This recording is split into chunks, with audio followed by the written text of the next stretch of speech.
Hello everyone! So, biyahe na naman tayo today. So, umalis nga pala kami ng bahay mga bandang 12:30 ng hapon at tayo ay babiyahe ng mahigit 2.5 oras. Tayo ay pupunta ng Oklahoma at tayo manonood ng concert ni Arnel at Lani Misalucha.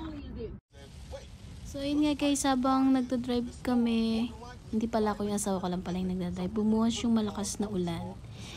And then, hindi namin makita yung daan. So, yan, nag-slow down lang si Habi dyan. So, we're here na guys at Shakto. Manonood kami ng concert ni Arnel Pineda at Lani Misalucha. So guys, free admission to. Kaya punta kami. Sayang. Siyempre kasama ko ang aking driver. Ay, ang aking asawa pala. Let's go to the end. So guys, magkakasino pala kami dito bago kami nanonood ng concert. Charong. Are we gonna go there? Or I think that on that building. So ayun, sa mga magtatanong kung magkano yung binayad namin. So guys, ito ay free admission. And then first come first serve. So nakakuha kami ng VIP seat kasi yung binigyan nila ng VIP seat, yung naka first 200 people na nakapagpa-reserve. So kasama kami dun kasi maga kami nagpunta. And then pagkapasok namin, so hinanap ng asawa ko, nagtanong siya kung saan ba yung concert. And then nakapagtanong siya dun sa Pilipina, and then tinuro niya kami na doon daw sa may Grand Theater, dun sa may taas.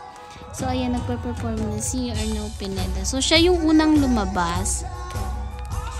And then, sunod si Miss Lani Misalucha. Ayan. Ang galing nila. Super powerful ng boses talaga nila. And then, idol na idol ko si Arnel Pineda. At ang dami niyang energy talaga. Eh, nakakagulat pa kasi. Ang lit lang pala niya sa personal talaga. Pati si Miss Lani Misalucha. Akala ko ang tangkat-tangkat nila. Yung pala maliit lang sila. Pero sobrang powerful talaga ng boses nila. And then, yung concert na to talagang worth to drive guys. Sana nandito kayo at napanood nyo rito kasi sobra talagang ganda. Eh, nag-enjoy kaming mag-asawa.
hanggang dito na lang. Sana nag-enjoy kayo. See you on the next vlog.